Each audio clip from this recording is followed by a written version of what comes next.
As you can see, there's a switch on the left side wall, and there is a door that is clearly electrified.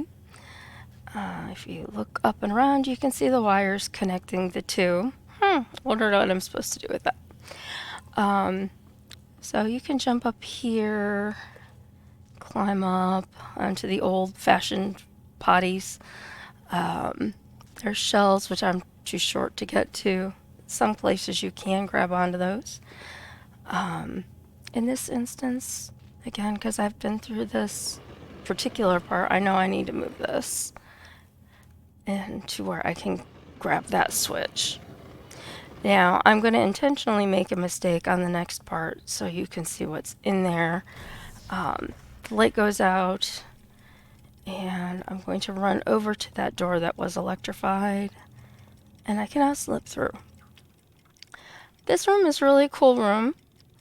I will say that when I played this last time, I spent a lot of time in this room trying to figure out what on earth I was supposed to do.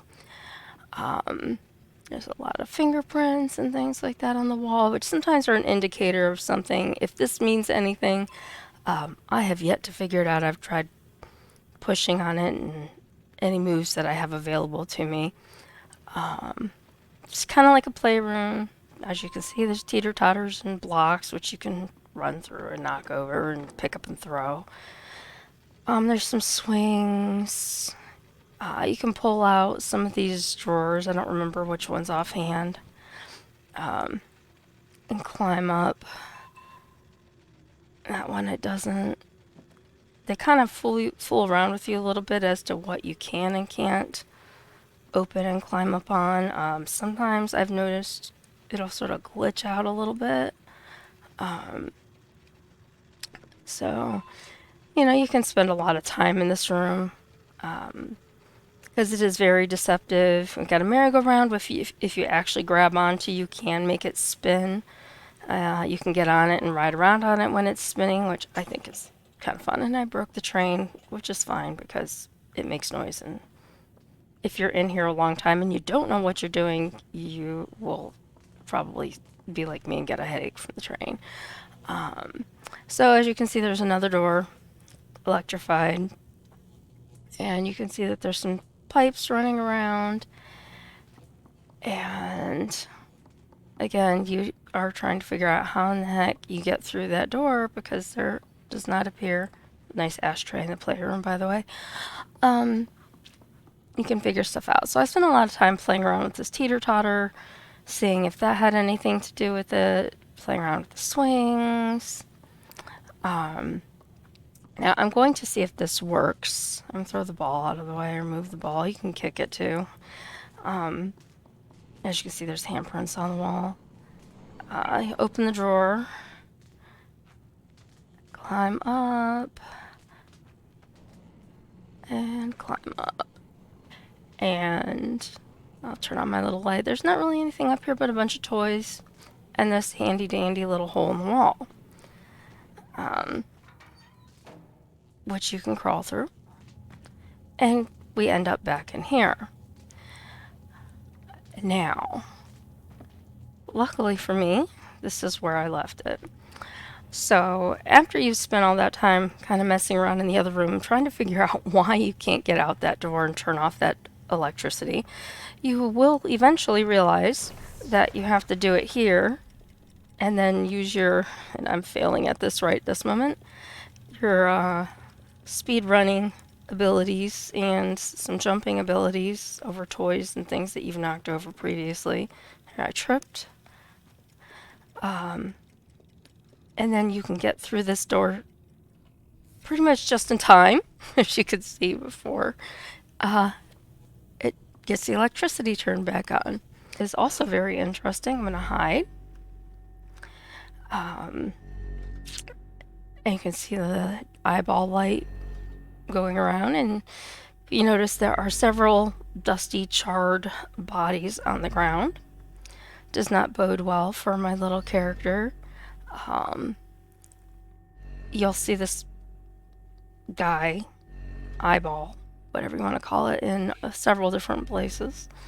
And because I'm talking, I'm a little slow at this at the moment, so you have to wait until it's safe for you to go by. If you do not do this correctly, he will start to kill you and turn you into dust, like those guys. If you get out of the light in time, you will be safe. If you don't get out of the light in time, you will die and you will have to do this part over like when I died before. Now, there's a lantern up there I need to light. And then before I get up there, I just want to point out that there is a little gnome guy sitting in a cage right there.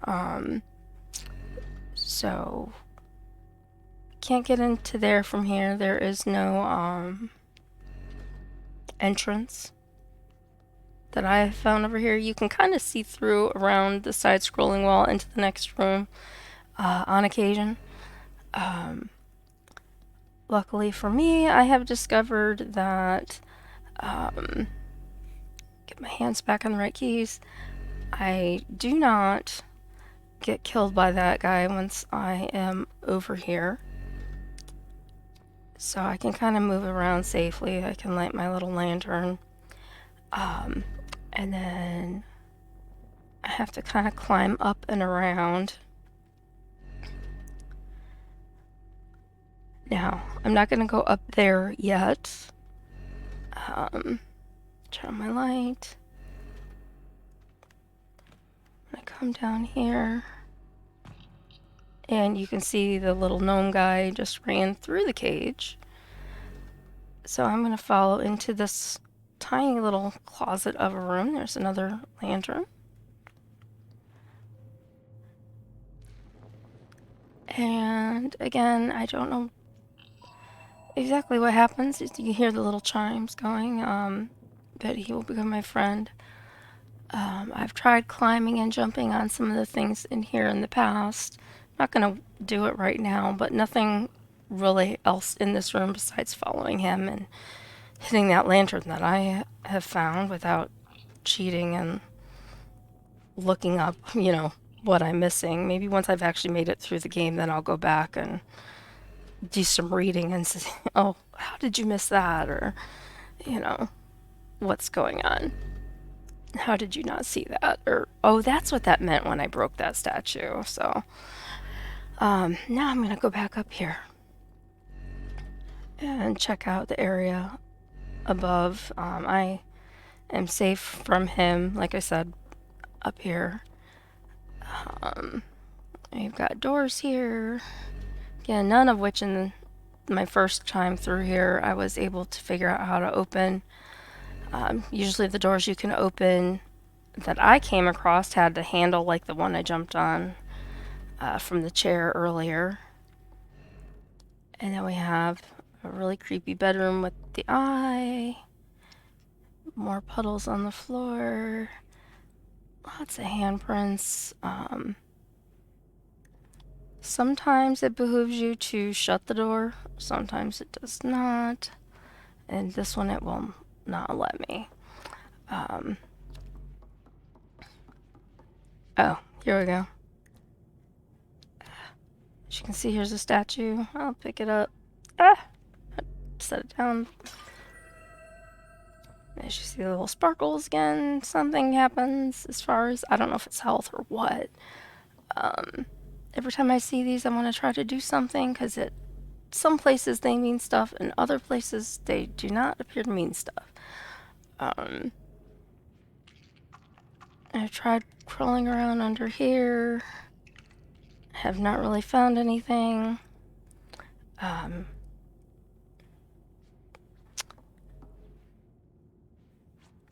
can climb up on the bed.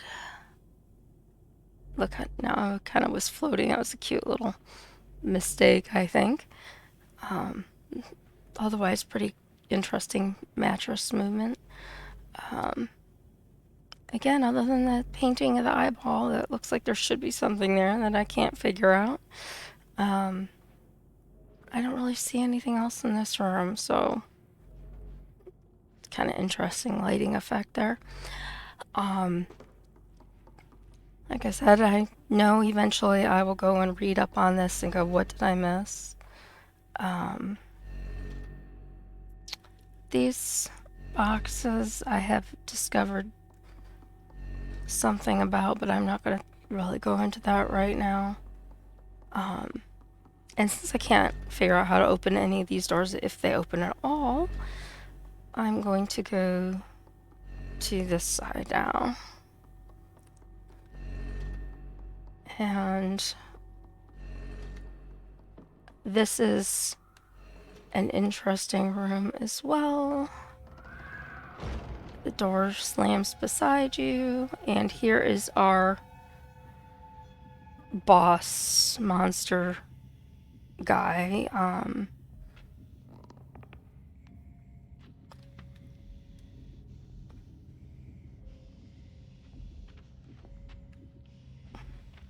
Trying to stay away from him as much as possible.